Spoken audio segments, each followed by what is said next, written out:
नमस्कार, मैं शुभम सिंह। आज की वीडियो में पढ़ेंगे हम लोग क्लास 8 साइंस का थर्ड चैप्टर जिसका नाम है धातु और अधातु। 4 चैप्टर है ना। हाँ ठीक है, तो चलो आज हम लोग पढ़ेंगे धातु और अधातु। तो इसमें क्या क्या जानना है हम लोग को कि अघात वर्ध क्या होता है, तन्य क्या होता है, ध्वानिक, गलनांक, क्वाथनांक, सूचनांक, कुचनांक का है, सब कुछ हम लोग को इसमें पढ़ना है। ठीक है, तो चलो स्टार्ट करते हैं। तो सबसे पहले हमारा टॉपिक क्या होना चाहिए यहाँ पे कि धातु किसे कहते हैं। क्या दे दिया? अघात वर्ध दे दिया। चलो ठीक है, बात नहीं। तो बताओ अघात वर्ध क्या होता है बाबू लोग? किसी पदार्थ का वह गुण जिसे पीट कर पतली चादर के रूप में बदला जा सके क्या कहलाता है? अघात वर्ध कहलाता है। जैसे कि बात करें हम लोग सोना, चांदी, ये सब को पीट पीट कर पतला चादर अगर बना देंगे तो उसको हम लोग क्या बोलेंगे? अघात वर्ध बोलेंगे। किसी पदार्थ का वह गुण जिसे पीट कर पतली चादर के रूप में बदला जा सके उसे अघात वर्ध्य कहते हैं। उसके बाद आता है तन्यता। क्या आता है? तन्यता।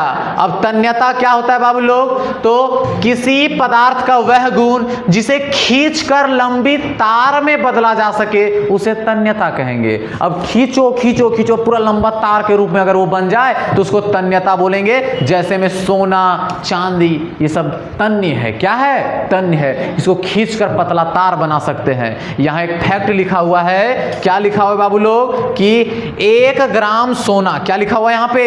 1 ग्राम सोना से कितना 2 किलोमीटर लंबी तार खींची जा सकती है। कितना? 2 किलोमीटर। 1 ग्राम सोना। 1 रुपए वाला जो सिक्का होता है वह 3 से 4 ग्राम तक रहता है। उसका आधा का भी आधा ले लो, उतना बड़ा सोना से हम लोग कितना 2 किलोमीटर लंबा तार खींच सकते हैं। इतना तन्य होता है ये सोना। उसके बाद आता है ध्वनिक।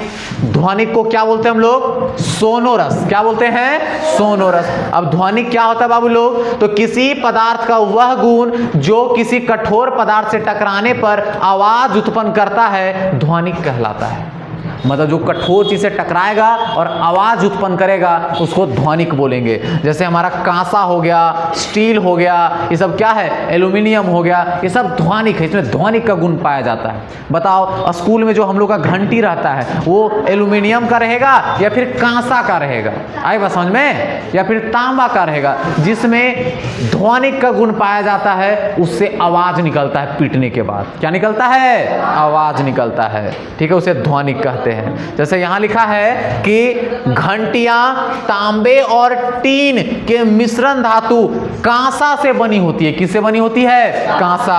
और कांसा को हम लोग क्या बोलते हैं? ब्रॉन्ज बोलते हैं। क्या बोलते हैं? ब्रॉन्ज। याद रखोगे कांसा बनती किससे है? तो तांबा और टीन से बनती है। किससे बनती है? तांबा और टीन से बनती है। अगला क्वेश्चन है गलनांक किसे कहते हैं? तो किसी पदार्थ का वह निश्चित तापमान बिंदु जिसमें पदार्थ क्या होती है? गलने लगती है, गलनांक कहलाती है। मान लो एक गर्म तवा है, उसमें हमको डाल दिया गया तो हम तो उतना देर गलेंगे नहीं। कुछ देर के बाद लगभग 100 डिग्री सेल्सियस 200 डिग्री सेल्सियस पे मेरा शरीर क्या हो जाएगा? पूरा पूरा गल के पिघल जाएगा वहां पे। तो जितना तापमान में हमारा शरीर गलना स्टार्ट हो जाएगा उसी को हम लोग गलनांक बिंदु बोलेंगे। आई बात समझ में? जैसे कि बात करें अगर हम लोग लोहा का, तो लोहा का गलनांक बिंदु कितना है? तो 1538 डिग्री सेल्सियस। कितना है? 1538 डिग्री सेल्सियस। इतना पे लोहा क्या होता है? गलना स्टार्ट हो जाता है। बात करें गैलियम का, तो गैलियम का कितना है? तो 29 डिग्री सेल्सियस। कितना है? 29 डिग्री सेल्सियस। मतलब ये 29 डिग्री सेल्सियस पे गलना स्टार्ट हो जाता है। और सबसे बड़ी बात, हमारा जो शरीर का तापमान है वही 29-30 है। अगर उसको हम अपने शरीर पर लेंगे तो हमारे शरीर के गर्माहट से ही गैलियम पिघल जाएगा। आई बात समझ में? देखने में ठोस है लेकिन उसको हाथ में गल गया, पिघल गया, ऐसे हम लोग देखेंगे फटाक से। इतना इसका तापमान कम है, इसका गलनांक बिंदु इसका कम है। ये रहा गैलियम। ठीक है, आगे पढ़ते हैं हम लोग को क्या है? सुचालक। क्या है? सुचालक। अब सुचालक क्या होता है बाबू लोग और कुचालक क्या होता है समझोगे यहाँ पे? जिस पदार्थ से इलेक्ट्रॉनों या करंट का स्थानांतरण होगा उसको क्या बोलेंगे? सुचालक। जिससे विद्युत बहेगा उसको सुचालक बोलेंगे और जिससे विद्युत नहीं बहेगा उसे कुचालक बोलेंगे। आई बात समझ में। जैसे में सुचालक में चांदी हो गया, एल्यूमिनियम हो गया, कॉपर हो गया, ये सब क्या है? सुचालक है। कुचालक मतलब जिससे विद्युत धारा प्रवाहित नहीं हो, जैसे कार्बन हो गया, ऑक्सीजन हो गया, नाइट्रोजन हो गया, प्लास्टिक हो गया, लकड़ी हो गया, मिट्टी हो गया, ये सब में विद्युत धारा प्रवाहित नहीं होती, इससे इसको हम लोग क्या बोलेंगे? कुचालक। ये वाला कितने लोग देखे हो? बहुत बढ़िया। पॉल उल पे देखे ना, इसको पॉला पर लटकल रहता है ताकि उधर से जो बिजली है वो हमारे जमीन को ना छू ले। ठीक है, अगर उधर करंट आ जाए तो बीच में ये वाला लटका दिया जाता है, क्योंकि इसमें विद्युत धारा प्रवाहित होता ही नहीं है और मजबूत भी है ये। ठीक है, अगला हमारा टॉपिक धातु किसे कहते हैं। तो कितने लोगों को पता है? वे तत्व जो धनावेशित होते हैं धातु कहलाता है, जिसके ऊपर प्लस चार्ज है। अच्छा बताओ, तत्वों की संख्या टोटल कितनी है हमारे यहाँ? कितने तत्वों की खोज की गई अभी तक? तो 118 तत्वों की खोज की जा चुकी है, जिसमें से 80 से भी ज्यादा क्या है? यहाँ पे धातु है। क्या है? धातु। ठीक है, अगला है वे तत्व जो धनावेशित होती है धातु कहलाती है। अधातु वे तत्व जो ऋणावेशित होती है, मतलब जिसके ऊपर माइनस चार्ज रहेगा, वह अधातु कहलाएगा। उसके बाद यहाँ पे हम लोग को देखना है, क्या देखना है बाबू लोग? धातु का गुणधर्म। क्या देखना है? तो बताओ धातु क्या होती है? धातु क्या होती है? धातु क्या होती है?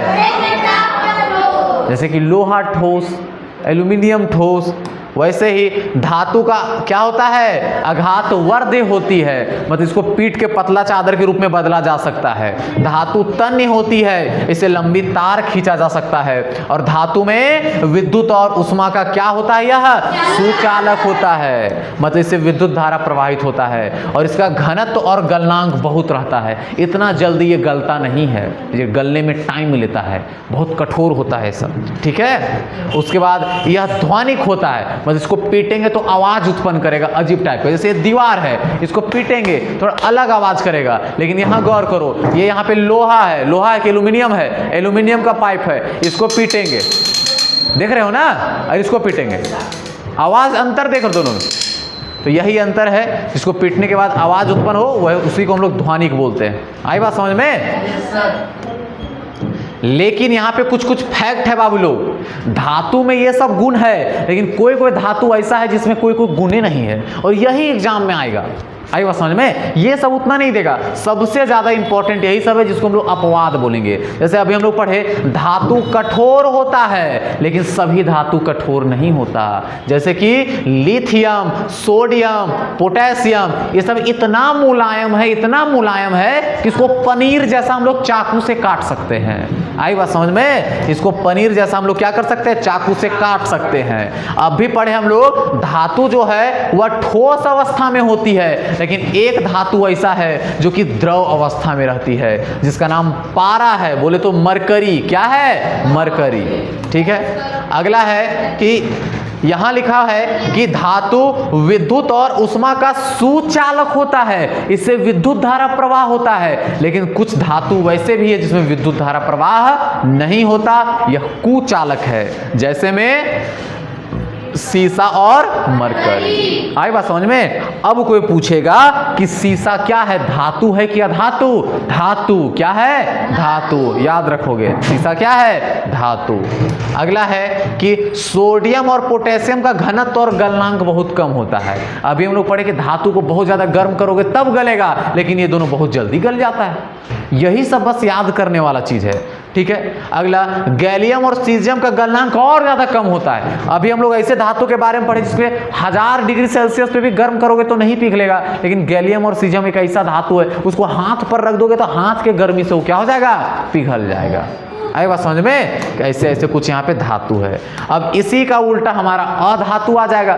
जैसे वहां पे धातु क्या था? चमकदार था, तो यहाँ चमकदार नहीं है। वहां धातु कठोर था, यहाँ धातु कठोर नहीं है। वहां धातु ठोस अवस्था में था, तो यहाँ गैस अवस्था में भी है और ठोस अवस्था में भी है। आई बात समझ में? अगला, वहां वह अघात वर्ध था, पीट पीट के उसको पतला चादर बनाते थे, लेकिन यहाँ नहीं बना सकते। वहां तन्य था, ये तन्य नहीं है। वहाँ ऊष्मा और विद्युत का सुचालक था तो यहाँ कुचालक है। वहाँ घनत्व और गलनांक ज़्यादा था, यहाँ कम है। वहाँ ध्वनिक था, यहाँ ध्वनिक नहीं है। उसी का उल्टा, उससे ज़्यादा इंपॉर्टेंट यहाँ पे ये सब पड़ता है बाबू लोग। जैसे कि अधातु चमकदार नहीं होती, लेकिन आयोडीन नाम करके एक ऐसा अधातु है जो क्या है, चमकदार है। क्या है, चमकदार है। कोई भी धातु कठोर नहीं होता, लेकिन हीरा एक ऐसा धातु, इसको पीट के इतना कठोर है कि इसका टुकड़ा हो भी नहीं करता है। ठीक है। ब्रोमीन द्रव अवस्था में पाया जाता है। यहां गौर करेगा बाबू लोग कि जितने भी अधातु है सब ठोस है या फिर गैस है, लेकिन ब्रोमीन जो है वह द्रव है। क्या है, द्रव। अभी तक टोटल तत्वों में से 2 ही तत्व ऐसे हैं जो द्रव अवस्था में है, एक धातु है और एक अधातु। धातु है उसका नाम क्या है, तो उसका नाम मरकरी है, और जो अधातु है उसका नाम क्या है, तो उसका नाम ब्रोमीन है। क्या है, ब्रोमीन। जैसे कि यहां लिखा हुआ है धातु जो है वह विद्युत, अधातु जो है वह विद्युत और ऊष्मा का कुचालक है, लेकिन ग्रेफाइट एक ऐसा अधातु है जो ऊष्मा का सुचालक है। क्या है, सुचालक। तो यही सब फैक्ट क्या करना है, लोगों को पढ़ते रहना है। ये सब था इसका भौतिक गुणधर्म। क्या था, अब क्या पढ़ना है, रासायनिक गुणधर्म। अब क्या पढ़ना मनीष, रासायनिक गुणधर्म। तो चलो रासायनिक गुणधर्म में हम लोग क्या देखेंगे, तो सबसे पहले कि धातु का जो ऑक्साइड है वह क्षारीय प्रवृत्ति का होता है।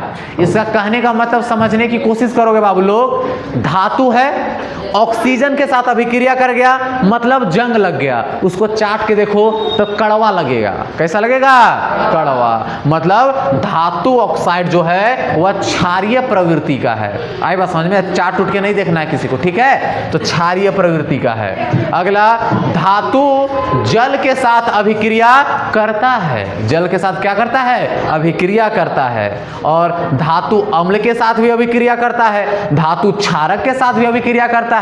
लेकिन अधातु की अगर बात करें तो अधातु जो है वह अम्लीय प्रवृत्ति का है। कौन सा प्रवृत्ति का है, अम्लीय। जैसे धातु ऑक्साइड क्षारीय प्रवृत्ति, वैसे ही अधातु ऑक्साइड अम्लीय प्रवृत्ति। आई बात समझ में। और क्या है, तो यह जल के साथ अभिक्रिया नहीं करता, अम्ल के साथ भी अभिक्रिया नहीं करता, क्षारक के साथ भी अभिक्रिया यह नहीं करता। वो सब के साथ करता है, किसी के साथ नहीं करता। कोई दिक्कत इसमें, आगे देखने की कोशिश करोगे। अब आता है हमारे पास रासायनिक गुणधर्म, एक एक करके जानेंगे कि धातु किसके किसके साथ अभिक्रिया करता है। पढ़े, हवा के साथ करता है, पानी के साथ करता है, फिर अम्ल के साथ करता है, क्षारक के साथ करता है। सब के बारे में एक एक करके देखेंगे कि कैसे कैसे अभिक्रिया करता है। थोड़ा उठपटांग चैप्टर है, क्लास 10th में भी ये है, वहाँ ज़्यादा इंपॉर्टेंट है ये, तो इसलिए अभी सबको पढ़ के इसको कंप्लीट करके रखे रहो। तो बताओ, धातु वायु के साथ करेगी, जल के साथ करेगी, अम्ल के साथ करेगी, क्षारक के साथ करेगी। यही सब चीज़ क्या करेंगे अब हम लोग देखेंगे। तो सबसे पहले वायु के साथ, कि धातु हवा के साथ अभिक्रिया कैसे करता है। तो धातु जो है वह हवा के साथ अभिक्रिया करके क्या बनाता है, धातु ऑक्साइड। और यही धातु ऑक्साइड जो है वह क्षारीय प्रवृत्ति का रहता है। क्या रहता है, क्षारीय। देखो क्षारीय नहीं लिख पा रहे, क्षारीय प्रवृत्ति का रहता है। आई बात समझ में। जैसे कि मैग्नीशियम जब ऑक्सीजन के साथ अभिक्रिया करेगा तो क्या बनाएगा, मैग्नीशियम ऑक्साइड। सोडियम जब ऑक्सीजन के साथ अभिक्रिया करेगा तो क्या बनाएगा, सोडियम ऑक्साइड। एल्यूमिनियम जब ऑक्सीजन के साथ अभिक्रिया करेगा तो क्या बनाएगा, एल्यूमिनियम ऑक्साइड। आई बात समझ में, ऐसे करके बनाता है। लेकिन सबसे बड़ा बात यहां यह है कि सभी धातु हवा के साथ अभिक्रिया नहीं करता। अब जो नहीं करता वही इंपॉर्टेंट। आई बात समझ में। जैसे कि यहां लिखा हुआ है सोडियम और पोटेशियम हवा के साथ तो अभिक्रिया कर लेता है, लेकिन इतना तेज अभिक्रिया करता है कि उसमें आगे लग जाता है। आई बात समझ में। अगर हम लोग सोडियम और पोटेशियम को हवा के पास ले जाएंगे ना तो इतना तेज अभिक्रिया होता है कि उसमें आग ही लग जाता है। इतना पावरफुल है ये सब, ठीक है। उसके बाद मैग्नीशियम, एल्यूमिनियम, जिंक, लेड, ये सब हवा के साथ धीरे धीरे अभिक्रिया करता है और क्या करता है, अपने ऊपर एक परत का निर्माण करता है। मतलब धीरे धीरे जंग लगता है इस सब में। करता है, लेकिन बहुत धीरे धीरे धीरे धीरे। अच्छा, किसी के घर में अलमारी है, अलमारी में शीशा है, आईना, देखोगे अगर पुराना हो गया तो उसमें देखोगे पीला कलर का उसमें दाग लग गया होगा जहां तहां कोना कोना में, वो जंग लगा हुआ है। क्या लगा हुआ है? जंग। अगला, सोना, चांदी और सोना। चांदी और सोना ऐसा धातु है कि ये किसी के साथ अभिक्रिया नहीं करता। याद रखोगे इस फैक्ट को, सोना चांदी किसी के साथ अभिक्रिया नहीं करता, ये हवा के साथ भी अभिक्रिया नहीं करता। ये सब इसमें फैक्ट था, आई बात समझ में। अब पढ़ना है हम लोग को जल के साथ। किसके साथ? जल के साथ, कि जल के साथ अभिक्रिया कैसे कैसे करता है ये सब। तो जल वाला थोड़ा उटपटांग है। क्या उटपटांग है बाबू लोग? कि धातु जो है वो जल के साथ अभिक्रिया करके क्या बनाता है? धातु हाइड्रोक्साइड। क्या बनाएगा? धातु हाइड्रोक्साइड, और साथ में हाइड्रोजन गैस भी छोड़ देता है। जैसे कि बात करें, सोडियम अगर जल के साथ अभिक्रिया किया तो क्या बनाएगा? सोडियम हाइड्रोक्साइड, और साथ में हाइड्रोजन को छोड़ता है, हाइड्रोजन गैस को छोड़ता है। लेकिन सबसे बड़ी बात यह है कि हाइड्रोक्साइड सभी धातु नहीं बनाता है।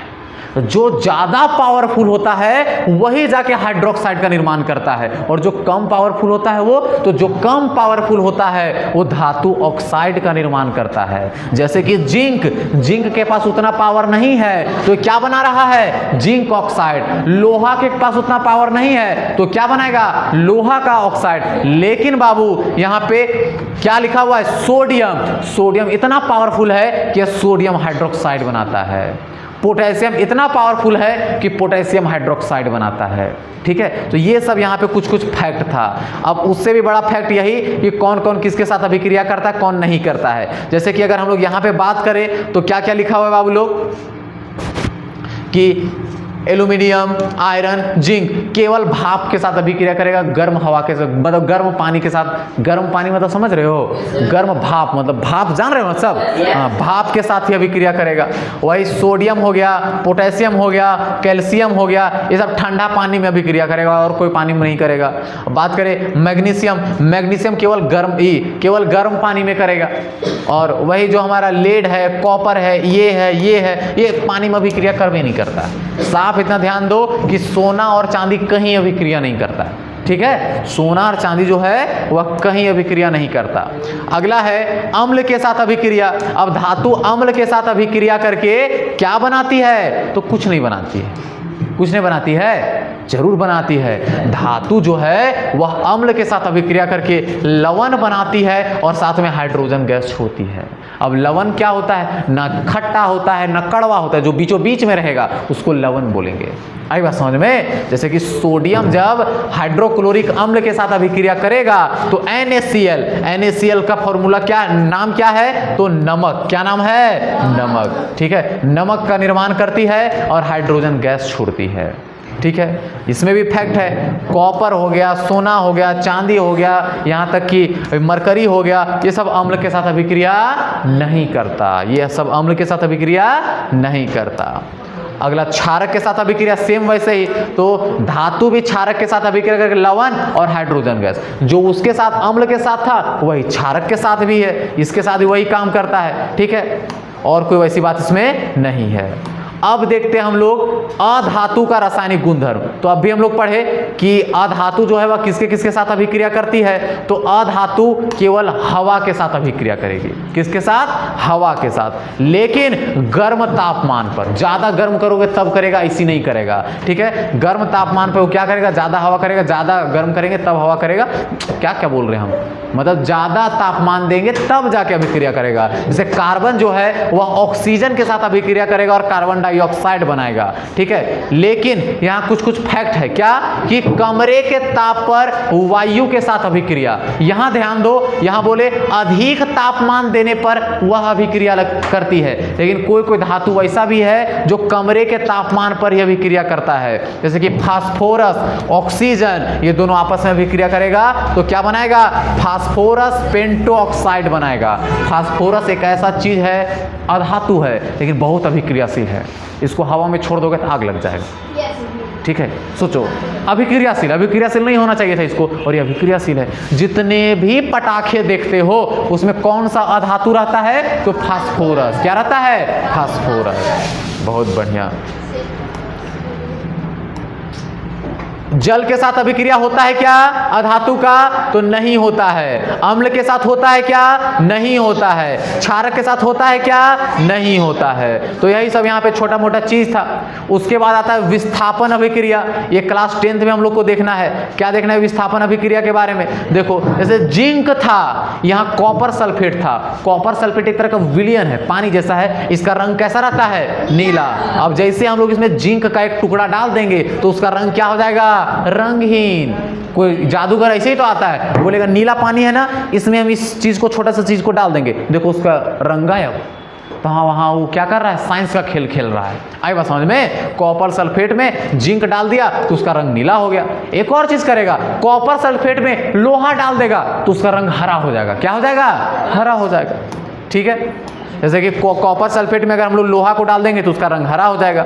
यही सब चीज़ है। और कॉपर सल्फेट की बात करें, बार बार copper sulphate copper sulphate copper sulphate कर रहे हैं हम लोग, तो कॉपर सल्फेट का फॉर्मूला क्या होता है? CuSO4। क्या होता है? CuSO4। इसको बहुत सा नाम से जानते हैं। कॉपर सल्फेट को कॉपर सल्फेट तो बोलते ही है, साथ में हम लोग इसको क्यूप्रिक सल्फेट भी बोलते हैं। क्या बोलते हैं? और साथ में इसको नीला थोथा बोलते हैं। क्या बोलते हैं? नीला थोथा। और ऊपर से इसको तूतिया भी बोलते हैं। क्या बोलते हैं? तूतिया। क्या बोलते हैं? तूतिया। देखो कितना खुश है सब बच्चा लोग। ठीक है, तो कॉपर सल्फेट का रंग कैसा रहता है? नीला। कैसा रहता है? नीला। इसका नाम क्या है कॉपर सल्फेट का? तो क्यूप्रिक सल्फेट। और क्या नाम है? नीला थोथा। और क्या नाम है? तूतिया। क्या नाम है? तूतिया। बहुत बढ़िया। अगला है कि धातु पढ़ लिए, अधातु पढ़ लिए, इसका उपयोग कहाँ करें हम लोग, तब इसके उपयोग के बारे में जानेंगे कि धातु का उपयोग कहाँ किया जाता है। तो सबको पता होगा, तार बनाने में। क्या बनाने में? तार बनाने में। उसके बाद बर्तन बनाने में, उसके बाद गहने बनाने में, ये सब में हम लोग धातु का उपयोग करते हैं। बताओ, विद्युत का तार बनाने में कौन से धातु का उपयोग किया जाता है? बर्तन एवं मशीन बनाने में किसका उपयोग किया जाता है? गहना, जेवर, आभूषण बनाने में किसका उपयोग किया जाता है? सोना और चांदी। और विद्युत फ्यूज बनाने में किसका उपयोग किया जाता है? ये जो व्हाइट वाला यहां दिख रहा है, ये यही है विद्युत फ्यूज। इसके अंदर एक पतला सा तार रहता है एल्यूमिनियम का। जब बहुत ज्यादा विद्युत इसमें घुसेगा तो यही जल जाता है, ताकि हमारा टीवी उवी बचल रहे। यही तार टूट जाता है जल के, ठीक है, ताकि हमारे घर के अंदर ज्यादा बिजली का प्रवेश न हो। ठीक है, इसलिए इसका उपयोग किया जाता है। दिख रहा है यहाँ पे? देखे हो ना सब इसको? यहाँ पे तार, एकदम पतला सा तार का उपयोग किया जाता है कॉपर का। ठीक है, देख ले धातु का उपयोग। और क्या है बताओ? थर्मामीटर में कौन से धातु का उपयोग किया जाता है? पारा। इसको मरकरी भी बोलते हैं, जिसको हम लोग Hg भी बोलते हैं। क्या बोलते हैं? इसका परमाणु संख्या 80 है। कितना है? 80। उसके बाद एक्सरे। एक्सरे देखे हो? एक्सरे वाला कार्ड देखे हो? ये वाला, इसमें कौन से धातु का उपयोग किया जाता है? सीसा। आतिशबाजी। आतिशबाजी जानते हो? आतिशबाजी जानते हो बाबू लोग? ये है हमारा आतिशबाजी। दिख रहा आतिशबाजी? दोनों साइड हो रहा आतिशबाजी। इसका कहने का मतलब, जो भी हम लोग ऊपर वाला फेंकते नहीं है, उसका कौन सा स्काई शॉट जो करते हैं, उसमें किसका किसका उपयोग किया जाता है? सोडियम का। किसका? मान लो एक छोड़े हम लोग, रॉकेट छोड़े, ऊपर गया, उड़ा, अगर उसका रंग पीला निकला तो उसमें कौन सा धातु था? अगर उसका रंग लाल निकला तो कौन सा धातु था? लिथियम। अगर वही उसका रंग हरा निकला तो क्या था? बेरिलियम। लेकिन ऊपर जाने के बाद वो जाके सफेद लाइट दिया, तब क्या था? मैग्नीशियम। अगर नारंगी दिया तो क्या था? कैल्शियम। अगर नीला दिया तो क्या था? तांबा। आई बात समझ में? हाँ, यही सब चीज है। आतिशबाजी में हम लोग फास्फोरस का उपयोग करते हैं, लेकिन उसका रंग देने में किसका उपयोग करते हैं? तो ये सब का उपयोग करते हैं। आई बात समझ में? उसके बाद क्या है बाबू लोग? अधातु का उपयोग। जैसे कि हम लोग अधातु, सांस लेने के लिए कौन से अधातु का उपयोग करते हैं? ऑक्सीजन। ये लड़की सांस ले रही है। क्या ले रही है? सांस ले रही है। तो कौन से धातु, कौन सा धातु? ऑक्सीजन। बताओ, आग को लगाने के लिए कौन सा धातु? ऑक्सीजन। आग में भी आग कब लगेगा? जब तक ऑक्सीजन है तब तक आग लगेगा, ऑक्सीजन खत्म तो आग खत्म। गौर करना, एक मोमबत्ती जलाना बाबू लोग, क्या करना, एक मोमबत्ती ले लो, ऐसे करके मोमबत्ती आता है ना सबको लेने, ठीक है, ऐसे करके आग वाग इसका निकल रहा है, ये जलेगा अच्छा खासा। एक गिलास उलास से कुछ इसको ढक देना, ढक देने के बाद क्या होगा, कुछ देर के बाद जब तक इसमें ऑक्सीजन है तब तक ये जलेगा, ऑक्सीजन खत्म तो ये भी खत्म। आई बात समझ में? तो यही सब चीज था इसमें। अगला है, आग बुझाने में किसका उपयोग करते हैं हम लोग? Carbon dioxide. इसमें क्या रहता है, देखे हो ना ये वाला, बहुत बढ़िया। उसके बाद ईंधन के रूप में किसका उपयोग करते हैं हम लोग? कोयला का और हाइड्रोजन का। आजकल जितने भी जेट देखते हो ना, जेट देखते हो, रॉकेट देखते हो, ये सब में किसका उपयोग किया जाता है? ईंधन का उपयोग, हाइड्रोजन का उपयोग किया जाता है। आज पता है तुम लोग को हमारा ब्रह्मांड किस चीज से मिलकर बना है? तो हाइड्रोजन गैस से मिलकर बना है। किससे? हाइड्रोजन। हाइड्रोजन और मनीष, हाइड्रोजन और लिथियम से बना हुआ है। हीलियम, हाइड्रोजन और हीलियम से हमारा पूरा ब्रह्मांड बना हुआ है। मतलब हमारे पास अथाह हाइड्रोजन है और सबसे पावरफुल अगर कोई ईंधन है तो वो हमारा क्या है? हाइड्रोजन। तो इसका उपयोग काहे नहीं करते हम लोग? पेट्रोल के पीछे काहे भाग रहे हैं? तो इसके पीछे कारण है कि हाइड्रोजन का उपयोग तो करेंगे हम लोग ईंधन के रूप में, लेकिन इसको कंट्रोल नहीं कर पाते हम लोग। एक बार इसमें आग लग गया तो ब्लास्ट हो जाएगा सीधे, कोई कंट्रोल नहीं है इसके ऊपर, ठीक है। इसलिए इसका उपयोग अभी नहीं किया जा रहा है, लेकिन फ्यूचर में जरूर किया जाएगा, ठीक है। अगला, नमक के रूप में किसका उपयोग करते हैं हम लोग? आयोडीन का उपयोग करते हैं। और क्या है, और क्या क्या उपयोग है इसमें? भोजन के संरक्षण में नाइट्रोजन। बताओ, चिप्स के थैली में कौन सा गैस भरा रहता है? नाइट्रोजन। देखते हैं ना कि फूलर रहता है, 4 गो पीस रहता है, गिन के देखो तो भरा ठाक रहा है, सब झूठे है ये सब। हाँ, हमको लगता है कम से कम 5, 6, 7 पैकेट का होगा इसी में। ये सब झूठे है, गिन के 4 गो 5 गो रखता है, ठीक से एक आलू को भी नहीं काट के देता इसमें। आई बात समझ में? इतना बड़ा बड़ा आलू लेता है, हमको लगता है एक बड़ा आलू से कम हमको लगता है 4 गो भर देता होगा, ठीक है। 5 पैकेट कर देता है, हो सकता कर देता होगा। उसमें कौन सा गैस भरा के रखता है? तो उसमें नाइट्रोजन। बहुत लोग बोलता है कि गैसवा इसलिए भरल रहेगा ताकि फूलल रहेगा, ठीक है, ज्यादा लगेगा। वैसा बात नहीं है, इसमें नाइट्रोजन गैस भरा जाता है। क्यों? ताकि वह हवा के साथ अभिक्रिया करके खराब नहीं हो जाए। नाइट्रोजन दे दो, नाइट्रोजन किसी के साथ अभिक्रिया नहीं करता है, ठीक है। अगला है, पौधों द्वारा प्रोटीन बनाने में, तो पौधा भी अपना प्रोटीन बनाने में नाइट्रोजन का उपयोग करता है। पानी को शुद्ध करने में क्लोरीन। अच्छा, अपने अपने कुआं में ब्लीचिंग पाउडर डाले हो पानी को शुद्ध करने के लिए? हाँ, तो उसमें क्लोरीन रहता है। क्या रहता है? क्लोरीन। ट्यूबलाइट में, ये वाला ट्यूबलाइट देखे बाबू लोग, 10 रुपया वाला बल्ब देखा है? उसमें 10 रुपया वाला बल्ब या फिर ऐसा वाला ट्यूबलाइट, इसमें कौन सा गैस? ये सब नहीं, ठीक है। क्या कर रहा है बाबू? ट्यूबलाइट बात कर रहे हैं, ये सब नहीं, ऊपर वाला जो ऊपर में सेट है इसमें नहीं, ठीक है। ये हो गया 10 रुपए वाला जो हिंदुस्तान बल्ब आता था, वो हो गया। इसमें कौन सा गैस का उपयोग किया जाता है? तो हीलियम और आर्गन का उपयोग किया जाता है। आई बात समझ में? हीलियम और आर्गन का उपयोग किया जाता है। मतलब 10 रुपये वाला, हम लोग के दिमाग में क्वेश्चन आता है कि अगर 10 रुपये वाला बल्बा को सिसवा फोड़ दे तो क्या वो जलेगा कि नहीं जलेगा? नहीं जलेगा। क्यों? क्योंकि उसमें जो टंगस्टन का उपयोग किया गया है, अचानक बिजली पहुंचती है, उस तार को इतना हीट करती है जिसकी वजह से प्रकाश उत्पन्न होता है। लेकिन गर्म करने की वजह से अगर वह तार, टंगस्टन जो धातु है, हवा के संपर्क में आया, ऑक्सीजन के संपर्क में आया, तो फटाक से उसमें जंग लग जाएगा। क्या लग जाएगा? जंग लग जाएगा, और वो तार फटाक से टूट जाएगा, मतलब बल्ब जो है फ्यूज कर जाएगा। ये सब गैस उसमें क्या करता है? तो उसमें कोई और गैस को मिलने नहीं देता। आर्गन हो गया, नाइट्रोजन हो गया, किसी के साथ अभिक्रिया नहीं करता है, इसलिए उसको डाल के रखा गया उसमें। आई बात समझ में? उसके बाद, दान किए गए रक्त एवं शरीर के अंग को सुरक्षित रखने के लिए क्या उपयोग किया जाता है? नाइट्रोजन। गौर करो, जो इंसान ब्लड दान किया, अपना खून दान किया, तो खून खराब काहे नहीं होता है? खराब हो जाता लोग, हाँ, लेकिन फ्रिज में रखते। फ्रिज में नहीं रखते बाबू, फ्रिज में नहीं रखते बुड़बक, इसको नाइट्रोजन में रखते हैं। कहाँ रखते हैं? नाइट्रोजन में डाल के इसको रखा जाता है। आई बात समझ में? नाइट्रोजन में रखा जाता है। चैप्टर हो जाता है खत्म। बढ़िया था ना चैप्टर, थोड़ा लंबा था, ठीक है। वैसे अब कल कौन सा चैप्टर देखना है, कल कौन सा चैप्टर, बढ़िया।